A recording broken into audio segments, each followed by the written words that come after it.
Toyota Vios alternator. Bali ano siya, 4 pin. So dito chine-check up ko kung anong problema. Kasi hindi nagkakarga to dun sa Vios.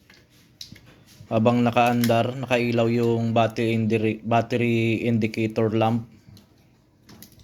So pag ganun kasi, pag naka-steady lang nakailaw yung battery indicator lamp, isang sign nyo na hindi nagkakarga yung alternator.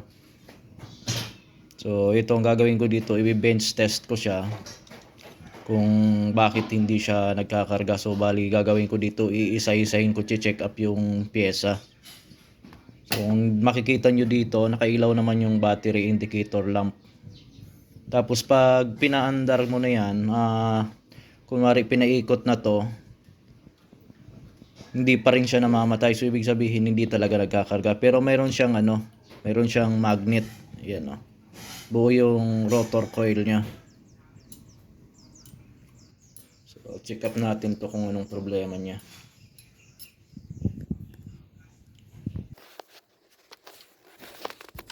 So ito, subukan kong paikutin yung alternator kung mamamatay ba tong indicator lamp. So pag hindi namatay tong indicator lamp, may problema talaga to.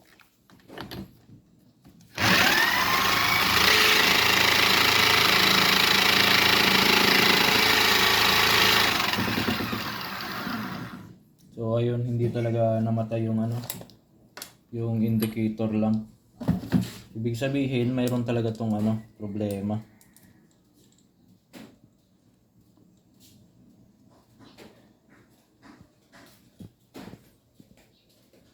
Same yung nangyayari dun sa sasakyan. So ganito yung setup ng alternator dun sa sasakyan. Nagbi-blink yung niya, yung battery indicator lamp.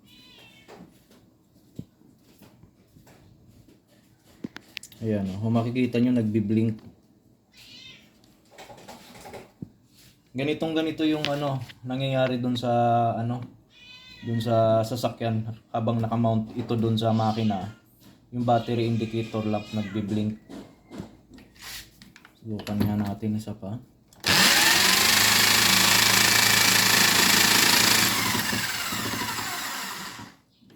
So ayaw talaga.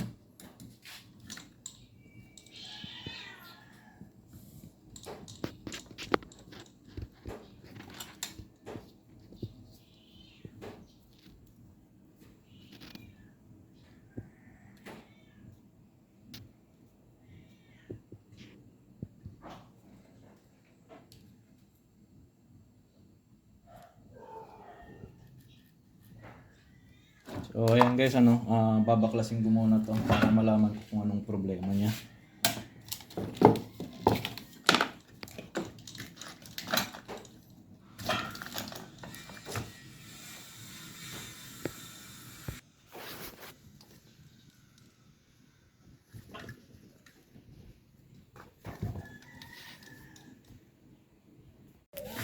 Ayan, kalas ko na po bali na check up ko na isa-isa. Yung mga diode niya, okay naman yung mga diode.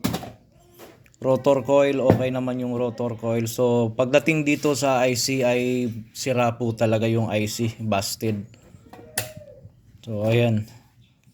Tapos pag binigyan ko ng supply, dapat mamamatay na to eh. Kaso ang nangyayari sa kanya, nagbi-blink. Yan So ibig sabihin sira talaga tong IC na to. Nagma-malfunction So papapalitan muna natin tong IC na to.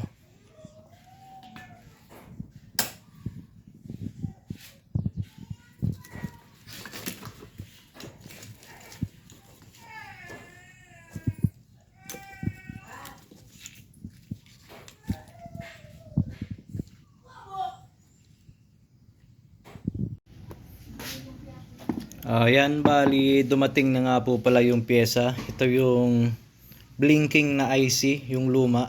Ito na yung bagong IC. So nandito na, nakakabit na yan. So ang gagawin ngayon natin dito ay ititesting na natin kung magkakarga na ba siya tapos mamamatay na tong battery indicator niya.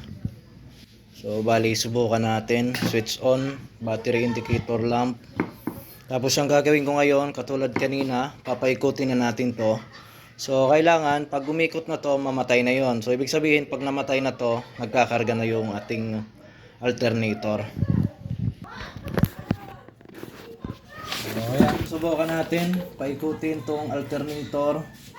Dapat mamatay na yon.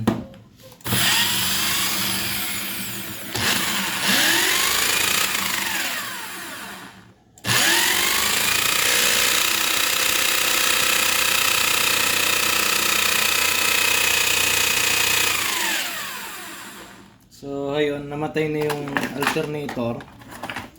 So ibig sabihin okay na yan.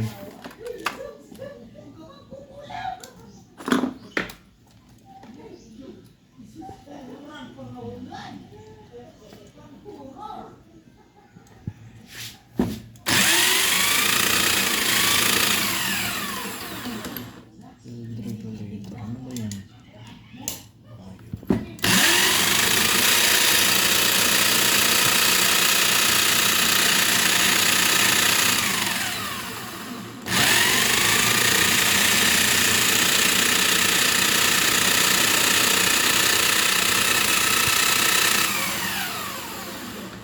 So okay na. So itong isang wire pala to, kung makikita nyo dito, 4 pin kasi itong natin, IC. So itong kinabitan ko ng test light, ito yung papunta ng computer box. So ito yung tinatawag na monitor or field regulator niya. So bali ito yung magko-control ng ng IC galing sa computer box. So monitor niya yung charging ng alternator. So yan, okay na yan. Ikakabit ko na lang to dun sa BIOS. Babalik ko na lang.